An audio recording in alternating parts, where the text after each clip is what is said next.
Senador, buenos días, gracias por su tiempo, lo saludo al pueblo antioqueño. Muy buenos días, un saludo para todos sus oyentes.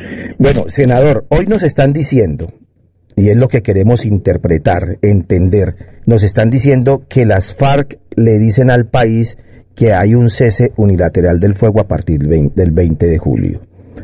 Y que definitivamente, dicen algunos analistas, llegó el momento que el gobierno haga lo propio, que porque aquí hay un gesto que no se puede desconocer. ¿Usted qué nos puede decir, qué está pensando, qué está viendo de este hecho y desde su punto de vista, qué debemos entender de esta situación?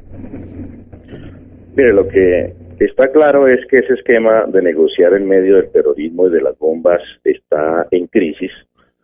Desde el Centro Democrático advertimos, incluso desde el inicio de estas conversaciones, que negociar en medio de las bombas y el terror era la fórmula para el fracaso, como ya se vio en los 30 años de conversaciones con las FARC que lleva el Estado colombiano.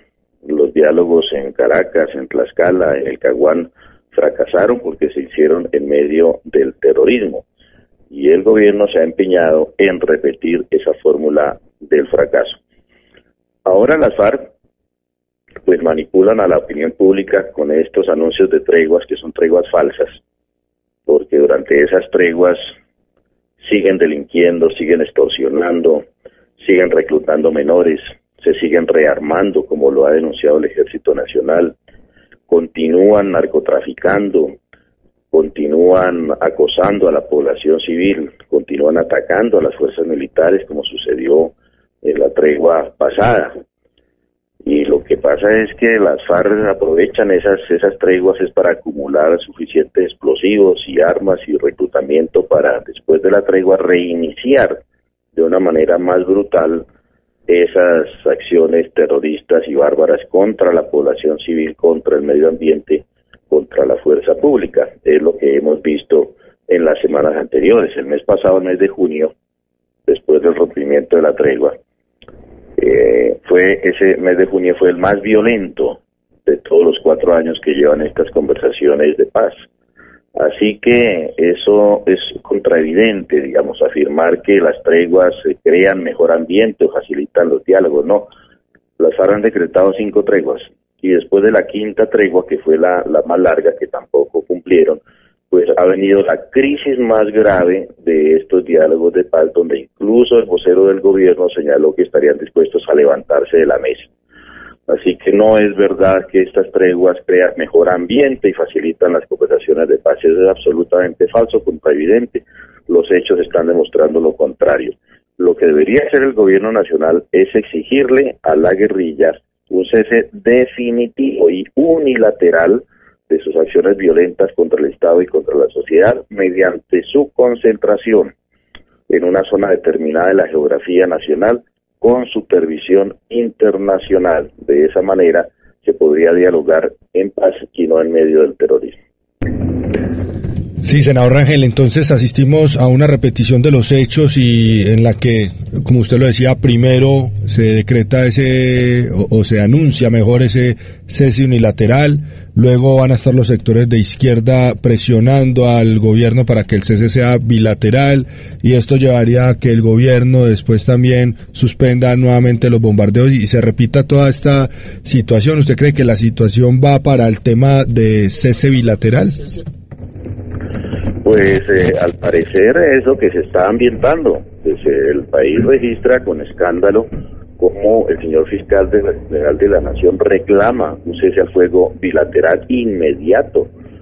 Eso es absolutamente escandaloso, porque primero el señor fiscal no tiene entre sus funciones meterse en los diálogos de paz. Él tiene en sus funciones ser el ente acusador de los delitos, investigar y señalar a los presuntos responsables de los crímenes y de los delitos que se cometen en el país. Él no es quien debe dictar la política de paz ni la política de seguridad en Colombia. Y esa cese bilateral del que están hablando, pues no es otra cosa que la parálisis del Ejército Nacional, de las fuerzas militares, para que las FARC sigan delinquiendo. Eso ya ocurrió, ese famoso inventado cese bilateral ya ocurrió durante el gobierno de Belisario Betancur. es un cese al fuego bilateral. Se paralizaron las fuerzas militares y las FARC siguieron delinquiendo a sus anchas, porque no es posible verificar en una geografía tan complicada como la colombiana, en una dispersión tan grande como la de las FARC, y en medio de tantos grupos criminales como el ELN y el Al-Batrin, no es posible hacer un cese al fuego bilateral que paralice al ejército y permita a los delincuentes pues seguir delinquiendo a lo largo y ancho del país. Senador Alfredo Rangel, para cambiar el tema, ¿usted ha conocido del rollo tan terrible que está metido su partido, el Centro Democrático, aquí en Antioquia, con el aval de la señora Liliana Rendón, quien se gana un proceso de manera legítima, según tenemos entendido? Bueno, al menos así lo presentó el Centro Democrático aquí en Antioquia, y ahora un sector de congresistas dicen no nos gusta, y esto se ha vuelto un rollo, la cosa más terrible. ¿Qué piensa usted de esa situación? Pues, a ver, hay unas normas claras y unos estatutos del Centro Democrático que son los que determinan el método, el procedimiento para la escogencia de los candidatos, en primer lugar, y para la postulación definitiva de esos candidatos a los distintos cargos de elección popular. En los estatutos está establecido que se pueden hacer convenciones departamentales, o si se acuerda mediante una encuesta, una consulta, un sondeo de opinión, se puede elegir a un determinado candidato.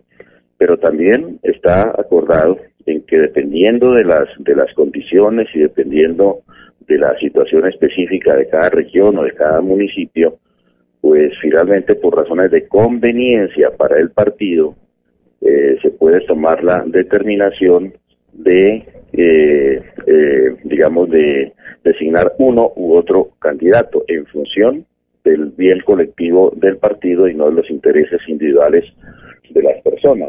Ese es el marco general que está determinando o está rigiendo para el partido en las diferentes regiones y departamentos y de municipios de cara a las elecciones de octubre.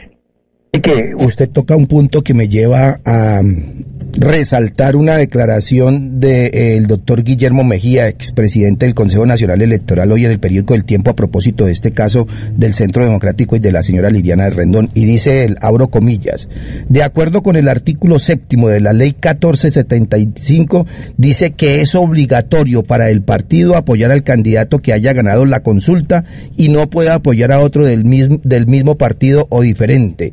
Ese dice el señor Mejía, y que de hacerlo el partido político podría ser demandado ante el Consejo Nacional Electoral. Es decir, que aquí ya nos están diciendo que hay una norma que podría obligar a que se mantenga el resultado diferente a lo de conveniencias y demás que se puede exponer, senador. Bueno, es una opinión respetable del magistrado, pues habrá que tenerla en cuenta para todos estos efectos, pero pues las normas del partido también permiten actuar de una manera distinta. Eso será objeto pues seguramente de debate en los próximos días. Tiene usted razón. Senador Alfredo Rangel, queremos agradecerle por su tiempo, que Dios lo acompañe, nosotros le estaremos consultando. Bueno, buen día para todos, muchas gracias. Ese es un punto, mire, aquí hay un punto legal que vale la pena tener en cuenta. Me escribió una persona y me dijo, ojo con este artículo, y es un abogado, le voy a dar el nombre de este abogado, Rafael Cárdenas, y me dice don Rafael Cárdenas, mire, y me resalta esta parte del artículo, dice que el doctor Guillermo Mejía, lo voy a leer textualmente, Guillermo Mejía, es presidente del Consejo Nacional Electoral, opina que el Centro Democrático aplicó el artículo 31 de los estatutos del partido, mecanismos subsidiarios de selección, es decir, un método distinto de elección a la típica convención. Eso, de acuerdo con el artículo 7º de la ley 1475, dice que es obligatorio para el partido apoyar al candidato que haya ganado la consulta y no puede apoyar a otro del mismo partido o diferente. De hacerlo, el partido político podría ser demandado ante el Consejo Nacional Electoral. Que en este caso no es consulta, sino encuesta. Añadió el doctor Mejía que de querer hacerlo, la candidata Rendón podría inscribirse en la registraduría por parte del Centro Democrático. Sin embargo, fuentes cercanas a la campaña dicen que ella no desea llevar la situación ante esas instancias. El señor Mejía advirtió que si el Centro Democrático le retira el aval a la candidata y se le otorga a otro aspirante, la inscripción podría ser nula. Eso es lo que dice el expresidente del Consejo Nacional Electoral. No es cualquier abogado de la esquina. Qué chicharrón. Él es un expresidente del Consejo Nacional Electoral. El doctor Guillermo Mejía es una persona que conoce y tiene la autoridad porque estuvo ahí al frente del Consejo Nacional Electoral. Todo ese tipo de cosas son las que están estudiando en el Directorio Nacional del Centro Democrático, que insistimos, el lunes se va a reunir para tomar ya una decisión concreta. ¿Sabe qué me dicen de los foros a los cuales usted dijo algunos quieren pegarse? Sí, me dijeron que quieren pegar de esos foros, que porque ella no fue a algunos de los foros. Me dicen que por ahí tampoco se pueden justificar porque a los foros que la señora Liliana Rendón no asistió fueron foros que se dieron antes de que se firmara el documento de acuerdo, que después de que se firmó el documento de acuerdo para hacer un solo mecanismo, ella cumplió con todos los foros y que ahí las fechas lo demuestran, es decir que por ahí tampoco tendrían cómo salirse, que sería muy absurdo y que además los documentos y fechas lo presentan de que ella no falló a ningún foro. Esto se puso de candela, señores. Claro, porque mire ya donde están buscando, o sea, están buscando por todos lados, o sea, no han encontrado, realmente no han encontrado la excusa, pero que la están buscando.